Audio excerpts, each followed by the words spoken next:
Welcome to the Class of the Little Sass podcast. I'm your host, Carrie Millspaw, best-selling author and award-winning motivational speaker with over 20 years in the personal development industry. I believe that the more you know, the more you grow.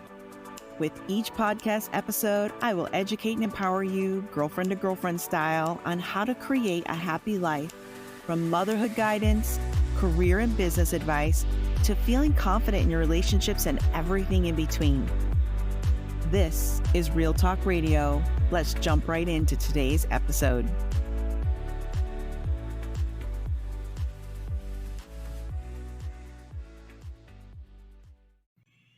Hi, girlfriends. Guess what? I cannot even pause. I have to do this podcast right now, and it's a bonus podcast. I have to do my movie review of Barbie. Barbie the movie with Margot Robbie and everyone else that we love, like Ryan Gosling and all the other pretty people. There was lots of wonderful talent. I don't want to even list the whole cast. Even Will Ferrell was in it, and John Cena. I mean, there's a lot of surprise actors in this movie, and my daughter, her boyfriend, and my date saw it last night, and I really wanted to just get on the mic today, do a bonus episode right in the middle of a 6-part dating series. Why not talk about Barbie, right? Let's just do some pattern interrupt here, and I can't help it. That's what this platform's all about. It's my duty to inform the audiences out there of all the good things and life has to offer. So I'm going to jump right in.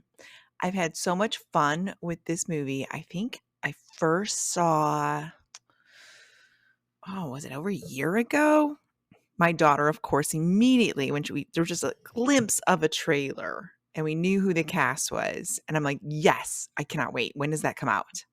So, of course, we pre-purchased tickets, made a big deal about it. You got to wear hot pink if you're going to go watch it. You cannot watch it in regular colors, okay? Now, my daughter is obviously a little rebel. She's very, very, very, very different than her mom and was in all black along with her boyfriend, but that's okay. My date wore even light pink, so kudos to him. Ironically, though, just to back up a bit, of course I'm a Barbie fan. Who didn't grow up in the 70s and 80s and not be? I mean, it was just a staple of our toy box, right? But I have to give a little, for those that don't know, and forgive me if you've heard this before and you're going to hear it again. I had the nickname Barbie growing up, and it was only in high school, moving to a new school. I didn't ask for it. I didn't even know they were calling me that. Some thought that was my real name. I'm like, oh no, you have me confused with somebody else. My name's Carrie. Yeah, okay. I don't know who Barbie is, but maybe there's another new girl that just started. This is the sophomore year of high school. That's not awkward enough, but now you've given me a nickname that I didn't ask for. Now, in all my personal defense, I, of course, girls, we loved all the colors, right? Okay, so picture, it's 1989 is when I moved down to a different location in Michigan and moved away from my hometown of Traverse City. And it was quite an adjustment, a little painful, a lot painful, if I'm being honest. But that was the era of not just hot pink, Barbie pink, girls. We wore fluorescent pink, yo. We wore the neon colors. We got the neon pinks, the greens, the turquoise, the yellows, all of them. Bright orange. Oh, can we just bring that back? I literally just painted my nails like a bright orange. So can we bring that back? That would be fun. And not just for the 80s parties, but just because I think everything is a little more fun with some bright ass colors. Think about how happy everybody would be with more vibrancy in their life. I'm a color girl, so I know my daughter, if she would ever listen to Mom's podcast, which I doubt she would ever do, is cringing right now thinking of that color. Her idea of color is maybe like a smidge, black, black, black on black and black with a little bit of green or a little bit of red or a little bit of blue. That's just her. We're so opposites. I have the white car. She has the black car. Her bedroom's all black. Mine's all white. Love her dearly. She dyes her hair black. Maybe she's trying to tell me something, that she's trying to be the opposite of Mom. And you know what? More power to her. I am all about you be you. You do you. That's what this is all about, this confidence boosting podcast. So we watched the movie last night. I have the nickname Barbie, so obviously it's a joke. I had some people messaging me on social media and kind of joking, sidelining me, DMing me, going, those that remember me from high school, kind of joking about, oh, they finally made a movie about you. Ha ha ha. Or are are you in the premiere? Are you going for free? Did you purchase tickets? They just let you in? How does that work? And it's all fun and games. I get it. In my defense, I did not see the Barbie semblance at all. I grew up playing Barbie. Yes, I had blonde hair and blue eyes. And just a closure, there is some spoiler alerts. If you've not watched the movie yet, I won't give away too much, not enough for you not to watch it. And I'm not going to tell you if it's okay if your daughters can watch it. I will tell you that I sat next to like a 4 or 5-year-old who seemed to be very well behaved, but it did make my mommy senses come out a little bit during some scenes thinking, yeah, that's going to go right over her head, just like any other movie. I don't personally feel that this movie is made for children. I feel like it's made for the women of my era, those that, ages 25 to 65 that grew up with Barbie. And that's just kind of like the more fun vibe. Those that want to go and visit the nostalgia of Barbie and that recognize images and things that we used to play with and dream about and relate to. I feel it's for that audience. So if you want to take your daughter, go for it. I don't feel like there's anything that's too super cringy, nothing that they might ask you some questions later, but overall, it's hilarious. I laughed and laughed and laughed and laughed some more. And it was just what I needed on a Saturday night with so much pressure going on in my personal life right now. I needed that distraction. So you might love that too and might need that too. It's a perfect summer movie. Perfect. And again, you must wear pink. Okay. I saw last night, and this is here in Las Vegas at the Red Rock Cinema over in Summerlin, and there was tons of girls dressed in pink. Make it fun. Make it a girlfriend's night out. That's ironically what I would have done if it was just my daughter and myself and maybe some girlfriends. But we had guys with us. So that's kind of that. And even her boyfriend loved it. Her boyfriend, my daughter's boyfriend, was like, I really like that movie. And he was looking forward to going. So it's not just a female thing. There's lots of Ken talk in there. And you'll see when you watch it that it's just giving you a whole vibe, a whole vibe. There are some moments where it's a little cringy and you're like, oh, like, talking about goofy genitals and lack of genitals might be a little cringy and awkward. There were other parts where Ken kind of goes on a rampage, which makes it, again, a little more cringy and awkward. Violence, there's a smidge, like a tiny, tiny, tiny bit, which made me realize I'm sitting next to a 5-year-old. Again, the mommy senses kicked in, but nothing at all. There's no weapons of mass destruction, so to speak. Nothing of that nature. I loved it. I clapped through it. I smiled through it. I was in my 6-year-old, 7, 8, 9, 10-year-old mindset. So it was a lot of fun. Now, let's just kind of pivot a little bit. Growing up, I don't think my dad was a fan of Barbie. In fact, I remember distinctly, and if only my parents knew how backwards my mindset. If you tell me not to do something, I'm going to go do it. I'm such a naturally stubborn girl. I want to know why. And then I'm going to go figure out by myself. I'm going to go figure out why you said that was bad. So I remember distinctly my father, which most of you know was a pastor, until I was about 13 or 14. I remember helping out in the nursery at the time, and we had an intercom. So you could hear the sermon. And most of the time you're not really paying attention, but you do want to kind of pay enough attention to, like, okay, kids, time to pick up. I think the service is about over. Sounds like they're wrapping up. Those of you old school like me that were raised in a Baptist church, you're like, oh, they're closing with the hymn. Okay, they're on verse 2. Okay, we got just a few more minutes. Your mommy and daddy are going to come get you. So let's pick up. So you do kind of pay attention in the background. But overall, I remember hearing the words Barbie. And I'm like, what? My dad's giving a sermon about Barbie. Is he going to take our Barbies from us? I mean, like instantly.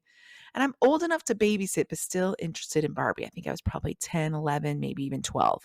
And again, I was more of a nursery helper, or when it was really quiet, like on a Sunday night or a Wednesday night, and we needed just a couple a couple kids, it was more of a lower attendance at that time. So me and my sister maybe would help hang out with the kids and just kind of keep the little ones at bay. That would make, some kind of disruption. And I remember Dad saying something about the Barbie doll. So Miss Carrie's ears perk up, like, what? And he was talking about the unrealistic expectations of Barbie and the image it's portraying to children, little girls, overall. And I didn't get the whole sermon. In fact, I doubt he even remembers giving this sermon, considering the time frame. He might. Be a fun little question around the holidays, Hey, Dad, do you remember when you preached about Barbie? And I do get what he was saying about it at that time. But, and here comes the spoiler alert. Plug ears or fast forward if you don't want to hear it. It's the literally first 3 maybe minutes, maybe 5 of the movie that I think is the biggest wow factor. In fact, when it happened, I almost stood up and started clapping.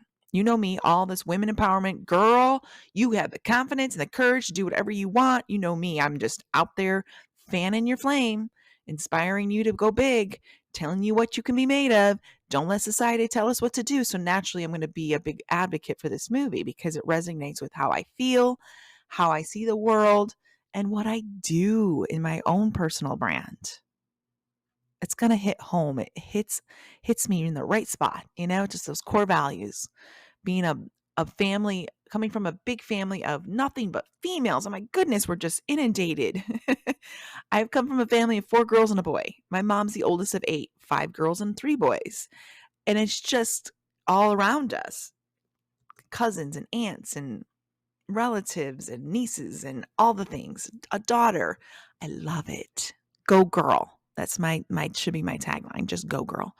So those first few minutes, it shows us being trained and programmed as little girls to just play with dolls. And what is it programming us to do? Just be mom. Your life is all about just being a mom. That's all you're good for, girls. Just keep producing, learn to take care of a baby. And there's nothing wrong with playing house. There's nothing wrong with playing with dolls because Lord knows I did it. Boy, did we ever. Me and my little sister, that's what we did most of the time. But that other part of the time, we played with Barbies. So the beautiful part about the opening is that they're showing this like archaic version of like the caveman. That's the impression I got. The little girls are not looking like cave dwellings, but they are like in the desert, in the rocks, before time became time. We're playing with dolls because we're being programmed to be moms. And again, there's nothing wrong with being a mom, but we're more than that. And I'm going to preach to you about that so many times. And it's all throughout my book. If you haven't gotten that, if you haven't gotten on the waiting list, that's coming soon. It's publishing this fall. So the beauty of that is we're more than moms. We're more than just reproduction. We're more than dirty dishes and diapers. We get to be anything we want. I don't get to just be mom. I get to be mom and. Or if you choose not to be a mom, you get to be her, that version of yourself, whatever that looks like. Stop letting society shape you, mold you, shame you, make you feel like you're not enough, make you feel like you've done something wrong because you didn't fit into this box that it created for you. There's no cookie cutter woman out there. That is the modern day woman. She's not a cookie cutter anything. She gets to be whatever she wants. She gets to write, draw, paint that picture any way she wishes it to be. That's the beauty of today. That's the beauty of July 2023 as I am literally recording this. July 23rd, 2023 to be exact. So Dad's message kind of stamped home, but then that reminder of the very beginning of the movie kind of made full circle moment in my head. I had this little memory. My dad preached about this. And this, of course, was in the 80s, early 80s, mid 80s at most. The mindset of, what kind of messaging are we giving little girls? Now, again, in the opening of the movie, it shows these little girls playing with dolls. And then all of a sudden, Barbie shows up. And the girls start to smash their dolls and tea sets. Like, screw this. We want this new impressionable mindset. Because if you take a close look, what is Barbie portraying? That she's rich. Oh my gosh. God forbid Barbie makes her own money.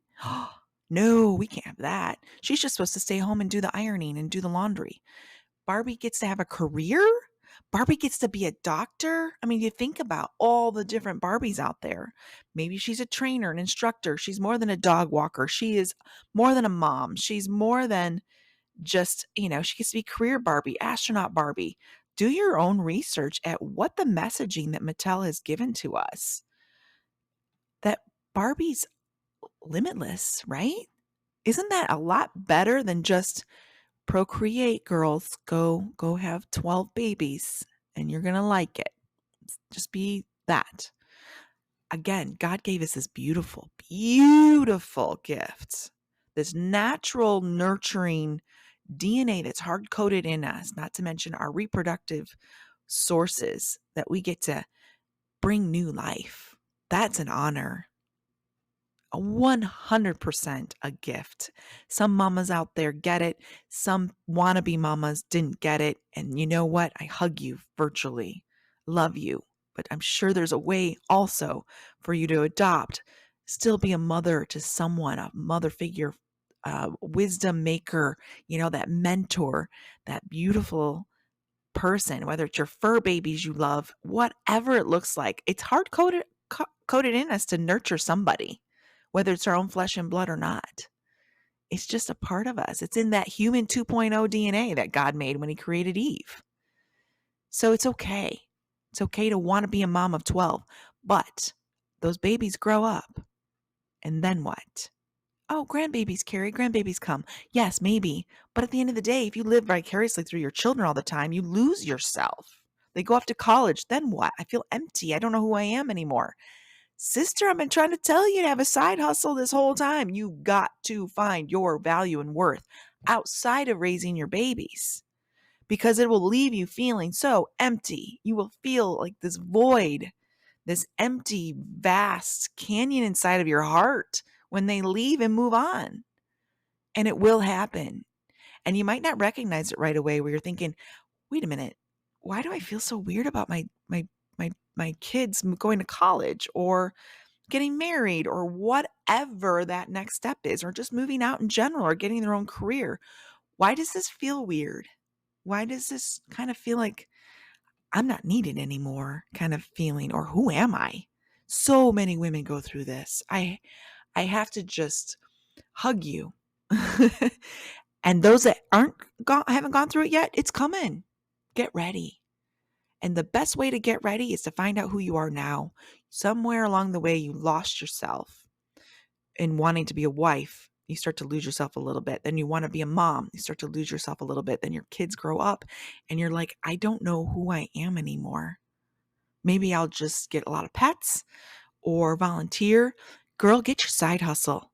Nothing feels better than having your own brand or value or worth, or volunteering or being the chair member of this, head of that, organizer of something that makes your heart sing. You need to feel value. You need to feel worth. You have to have a purpose and passion to wake up every morning and really get to know yourself. That self-worth is priceless.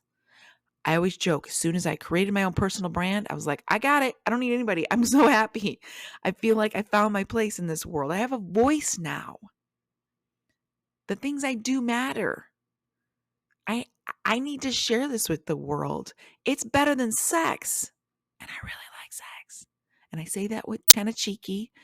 It's this lighted fire inside of you where you get to co-create with Jesus, that co-creator mindset of what else can I do? What else can I do? What else is possible?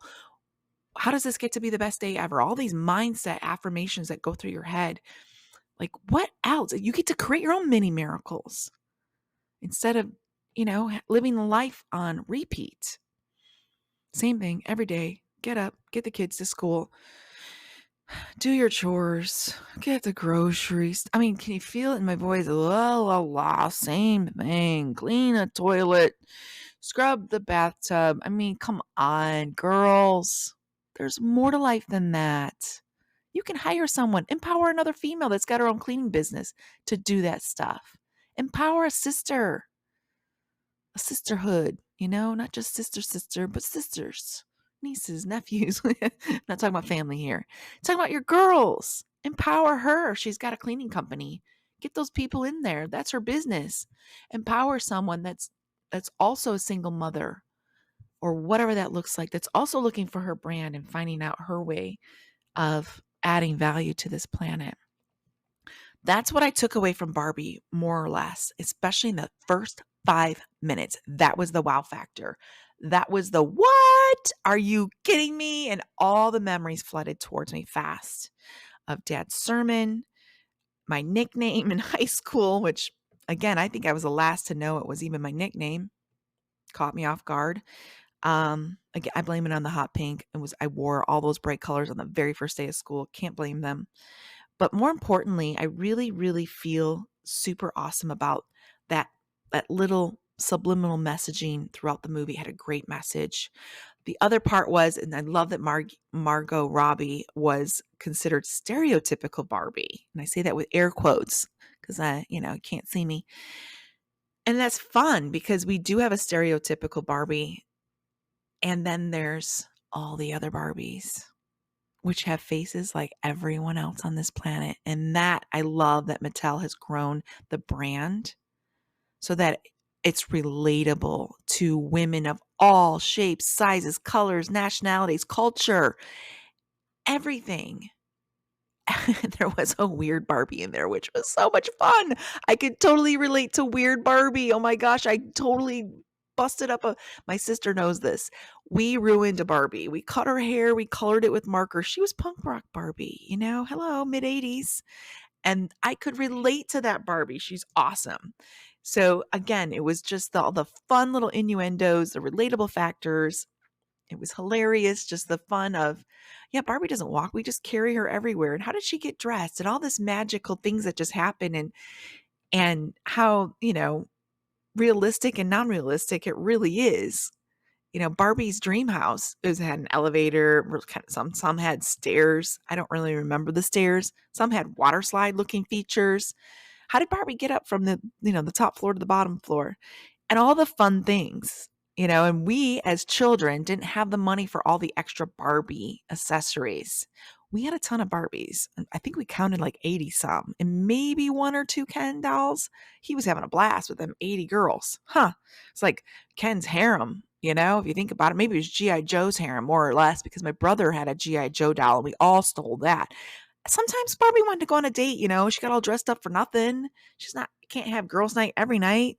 And the movie kind of jokes about that too, girls' night, and poor Ken not knowing where his place is. And ironically, we used to do the same thing. We would just go steal my brother's G.I. Joe doll, and hey, Barbie likes a rugged man with some scars on his face, a little facial hair. Maybe that's where my taste in men comes from. I like the facial hair. It comes from G.I. Joe. Ken was too pretty. He was too, and you'll see in the movie that Ryan Gosling is just a little too pretty. A lot of makeup on him. So I loved the movie. I loved everything about it. Another part that I really, really like is that the marketing. As a marketing queen that loves a good online marketing, digital marketing, whatever that looks like, physical marketing, brand recognition, public relations, that's just in my DNA forever. It's the fun part of business. I love business, but I love get the communication out. And that avenue is marketing platforms, communication platforms such as blogging and video and public relations and media. All that's so yummy and juicy in a business for me. You might not relate, but for me, seeing all the Barbie branding, girls, Mattel must have given away their life. Like, here you go. I don't know what the number was, but it was a super generous marketing budget. The sky's the limit. And some of it might have been in the budget and some of it just might have caught on like wildfire. And that's what happens with your brand. So I'm shifting kind of into the business part of all of this. And what I saw and learned was that, yes, Mattel and Barbie is a brand that's been around forever. 60 plus years Barbie's been in the making. The brand's evolved. The logo's evolved a little bit. It's kind of shifted. I can still relate to the older version Barbie logo more than the newer one. It just kind of grabs me. But think about it. I think a lot of it caught on fire. Like here in Vegas, we had so much Barbie paraphernalia and pink neon lights everywhere. And now every time you see pink, you think of Barbie. It was a reprogramming. It was a complete rebirth. I don't know if it's a rebirth, reignition, adding fire to an old brand and giving it new life. Somebody resuscitated this, and they take a lot. I don't have the name of the marketing team off the top of my head. I saw it in a blog, but I can't remember right now. And I might not be able to pronounce it correctly. So let's just save it for you to look up. But whatever they did was phenomenal. It was everywhere, everywhere, on huge buildings out here, on airplanes. The clothing is everywhere. Um, Gosh, don't forget HGTV, my favorite channel in the whole wide world, is doing a Barbie challenge right now. I saw the first episode where they get to create a Barbie dream house. And it's a competition, of course, with all of our favorite HGTV home renovators. You got Jasmine on there from Help, I Wrecked My House. And you've got lots of other faces that you'll recognize as well. It's fun. Oh my gosh, I only watched the first episode. That's all that's come out since the time that I'm recording this. It's so much fun. The hot pink staircase and creating all the bright colors, and they get to choose an era. Actually, they get to draw, and it's chosen for them, an era of Barbie. 50s Barbie, 60s Barbie, 90s Barbie, 80s Barbie, and what their theme of Barbie gets to be with each room of the house. So much fun. If you haven't seen it on HGTV, jump on that, record it, program it, whatever you got to do. I have YouTube TV and I program it into my library, and it's so fun to watch. It's way, way, way out of this world. Holy crap. But I love the branding. I love the marketing. It brought new life to Mattel. I see the rebirth of it all. You've got to do what you got to do. When the sky's the limit, that's what it takes, my friends. If you've got a brand, it's got to be recognized. It's got to be shoved in your face, whether you like it or not. You're going to feel like when you're branding your business and launching it, like you are repeating and annoying people. But that's what it takes. Guys, that's what it takes to get your brand out there. It's got to be in their face, and you're going to sound like a broken record. Repeat, repeat, repeat, repeat, repeat. But it works. We've seen Barbie paraphernalia and marketing for this movie for over a year, which leads me to another cliff note. Write this down too. You have got to launch yourself before the product's even ready. You've got to create buzz. You've got to be in their face over and over and over and over again. Same with writing a book. You don't wait till the book's published to launch it. You're already talking about it a year before it's even gone out. I've been talking about my book for 3 years, and that girl's finally going to be published and shiny and pretty by this fall. Finally. You've got to create buzz factor. You've got to constantly be in their face. It's coming, it's coming, it's coming, it's coming, it's coming. Are you ready? Are you ready? Are you ready? And it's going to feel like you're a broken record. It's going to feel like you're annoying your audience. But that is how you do public relations. That is how you do marketing. That is how you launch a campaign, is you constantly get it in front of your people. So then when it's finally ready, what do you got? Sold out tickets. You got sold out theater. Just like this weekend. It was crazy, crazy buzz over this movie coming out. I love to see that because I learned so much from it. I'm reminded that I've got the right PR strategy in place. It's all so yummy. It really, really is. It's so much fun in business to see what big dollars can do, the impact it can create. If somebody's putting Barbie on their own private jet or a plane, come on. You have made an impact. They're not getting paid. It's starting to take off organic marketing. I'm talking about it. I'm branding it on my podcast. I'm putting out images with Barbie logos on it. What does that say? When you've got influencers out there doing it for you organically, you have made an impact. Now you know your campaign took off. And again, Barbie is not new news. Just remember that when you're starting your business. She's been around a bit, 60 plus years. But we've never seen it in our face like this before. Sure, Christmas time, Christmas catalogs, it's time to look for your wish list, and maybe you have little girls you're shopping for and you're kind of curious of what's out there and what's the new latest Barbies, but let's be real, that's the only time we're really looking at it. We're not thinking about Barbie all the other times of the year, just birthday parties. Oh my goodness, speaking of birthday parties, there's going to be so many more Barbie themed birthday parties. There's going to be Barbie themed bachelorette parties. I can see it now. There's going to be Barbie themed everything. And it's just so much fun that we're bringing that fun hot pink, which I have kind of taken on as my personal brand a long time ago because I like it. It's fun and vibrant and it's girly. That's who I work with. Women. Why would I pick anything else?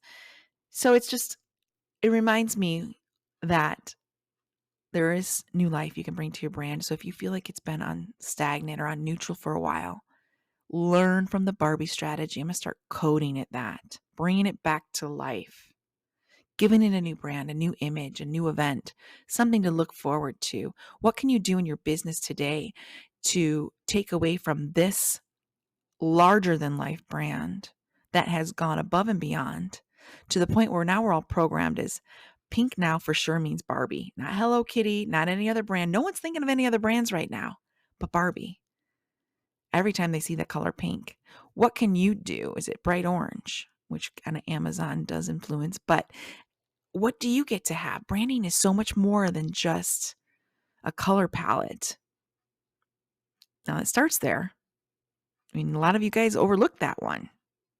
Don't even think about it. It's more than just your face, more than just a Barbie doll.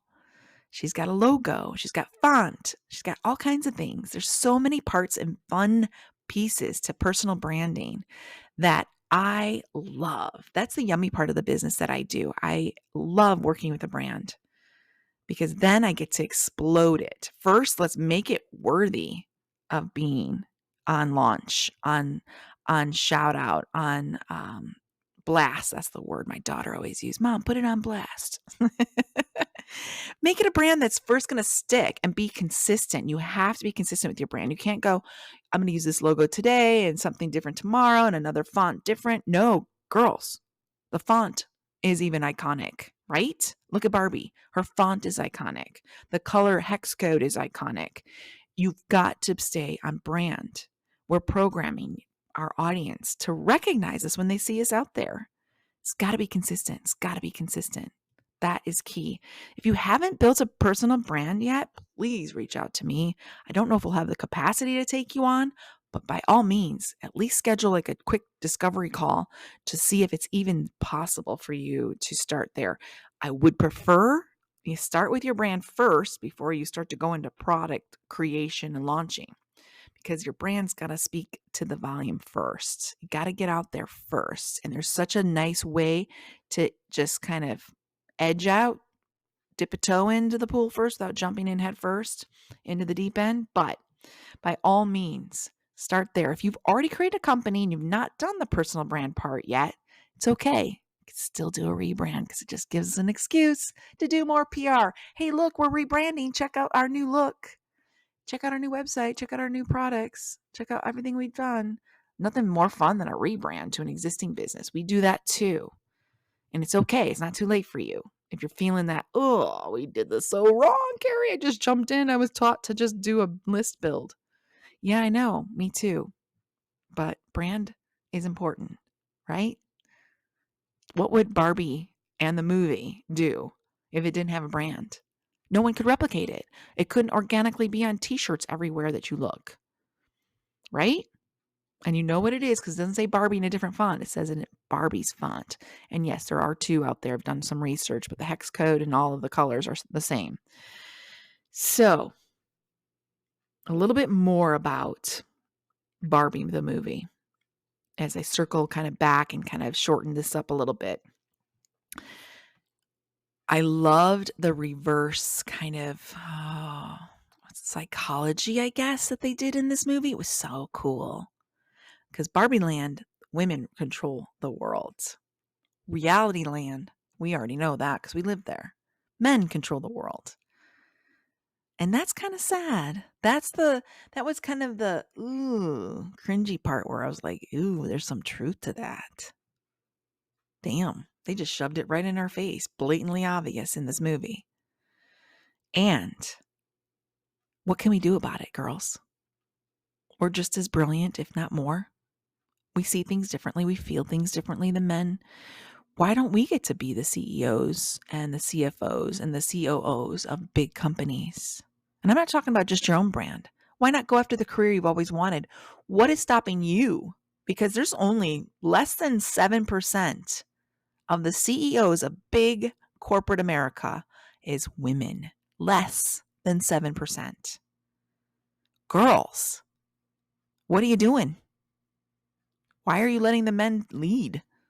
We get to be leaders too. In fact, we lead differently. We lead a more intuitive way. We lead from our heart. We lead from a mix of logic and a mix of emotion, which is super important. That brings that emotional intelligence to the corporate sector, to the world. That's important. It's huge. I've worked with big companies such as Microsoft, and I've worked with even the littlest, tiniest personal brands in your neighborhood. I've worked with all of them, and I've seen it over and over again that it's still very male dominated. We lead differently. We lead intuitively with a sense of empathy. Not that there's isn't men out there doing it. I'm just showcasing. I'm definitely not bashing on my men out there. Okay, I love y'all. In fact, I I enjoy working with a male dominated company. No offense. They kind of just jump in and make it happen. They don't second guess themselves. Women can sometimes overthink things, but we have a lot of generous qualities we bring to the table too. We've got the emotional the EQ versus the IQ. We got that emotional intelligence that is so huge right now, and that relator factor where we can feel into things a little differently because again, we're a mix of logic and emotional, that EQ part. We've got that intuitive factor where we can feel into, well, let's put off this until this time. We can look at a deadline and a timeline and not get so programmed into the mechanical part of business where we can go, wait, time out. The timing doesn't feel quite right. Let's put this off a week. I think we'll get better results when our team is back from vacation or whatever. Where men sometimes, and I've seen it, I've been right on the sidelines watching this consulting in Microsoft, where the men are, nope, this is the deadline. This is what we're doing. Execute without any more thought. They're just looking at a calendar. I'm like, no. There's more to it than that. Maybe your team's not ready. Maybe they're not trained. Did you think about setting them up for success first before pulling the trigger on this deadline or this launch? Like take a step back. Let's feel through it. It's not all about hitting just a number. It's about making sure the number is going to be worthy of hitting, making sure that number is something you can be proud of later, right?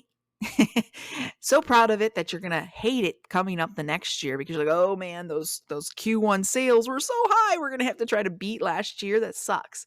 Yes, I get it. But set the bar high. What are you made of? So really truly see what you're made of. Set that expectation high. I love us females as leaders. Maybe it's the nurturing side where you actually care about your team. It's not all business all the time. You're on those calls and you're like, so how'd you do this weekend? I heard you were going to try golfing for the first time. How'd it go? Do you hate it? Do you love it? Are you getting yourself a new set of clubs yet? That's the nurturing step back and talk for a minute, relatable side that most women come to the table with as well. Men have it too. But it's kind of one of those things they have to be reminded of, and it doesn't come organically or naturally. So we're just wired different. We all have gifts. God didn't make mistakes. Men and women complement each other so well, especially in the workplace. I cannot stress it enough. So women, what is keeping you from being that next CEO? What is keeping you from applying to that next leadership position that is going to skyrocket and change not only the team and the company's life, but your own personal life? What is keeping you from doing that, from applying, reaching for it, training for it, getting the schooling and the certifications for it? What is stopping you? If it's societal backlash, or I'm not worthy, or the women in my family, we were just stay-at-home moms, who am I to go out and break this pattern? Why not you? Do you have a daughter? Do you have a daughter like me where you're like, I hope she's learning something? If anything, I hope she's really inspired by my actions. I don't want her to shrink back. I want her to jump forward. What does that get to look like for you? If you get to reach, what else is possible? You are so much more than these little stupid limitations you're putting on yourself.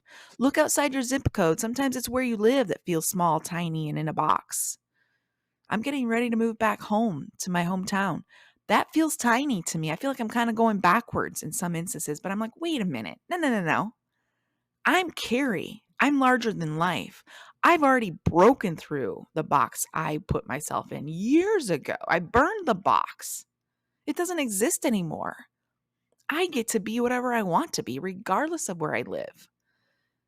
And if anything, I really, really hope to just generate some mass experience and mass mindset changes in that town. I love my hometown. I can't wait to give back there. I'm going to shake them up. I'm going to give those girls a quick reminder of who they are and who they get to be. You are more than your circumstances. You are more than your surroundings. You are more than your zip code. You get to have whatever you want. We live in a new age where the modern woman is outside the box. There's no box. And in fact, if there's directions on the box, the only way to read them is to get outside the box, right? I'm sure you've heard that story. That's hilarious to me. You get to be whatever you want. You're the modern day woman. And that, my friends, is what the Barbie movie was to me. That was my takeaway. I loved the little bit of sexism was just a reminder. I mean, I don't love it, but I love it. It was a quick little slap to reality of, oh yeah, we are still letting the men lead. I love leaders, and that's what I create. And you need confidence to be a leader, and you need courage to embrace that confidence. That's where confidence comes from, is first stepping out scared, so scared. Get out the comfort zone and be so terrified. It's okay. But that's where confidence comes from, is first embracing courage. Like, I can do this. Carrie told me I can. What's the worst that can happen? You fail upward, you fail forward, you get to learn and move forward. If you mess it all up, who cares? What did you learn? Let's do it again. Let's do it again. That's how a kid learns to ride a bike. That's how a baby learns how to walk. You try again. You get up and you keep trying again. You keep trying again. Girls, I believe in you. If you haven't seen the movie, go see it. Take your daughters. I don't care what that looks like for you. Make time for it. You will laugh. I guarantee you will laugh your butt off. You will feel all the nostalgia of your childhood. You will feel empowered by the beautiful faces they put in this movie and all the variety of culture. You will love that more than anything. And you will love the dynamic between Ken and Barbie. You will totally relate to, does men have a place in this picture too? Yes. God created us to work together as teams. It's not one or the other. It's a team. It's a partnership. And I want it to look like that in life, your business, your career, in the corporate world. I am shouting it from the rooftops. This is me on my soapbox, 100%. Big hugs, big love. Go watch the movie. Tell all your girlfriends about this episode. Forward it to everybody. Don't hoard it. I always tell you to do that. Share it with everyone. If someone needs a boost today, they're going to get it from this podcast. They're going to get it from that movie. Thank you, Mattel, and every other producer around it. Margot Robbie. Thank you, Ryan Gosling. Thank you, all the other eye candy, because there's a ton of beautiful people in this movie. Makes you want to go get a facial or get a new hairstyle. Big hugs, big love, guys. Enjoy this episode. I had to get it out right now, and I hope it was all yummy and juicy to you as it was for me, just to give it. See you on the next episode. Hi there, friend. If you enjoyed this episode, do me a favor and double check that you're subscribed or following. And if you've got a quick 30 seconds, it would mean the world to me if you could leave me a 5-star review and share what you specifically liked about this episode.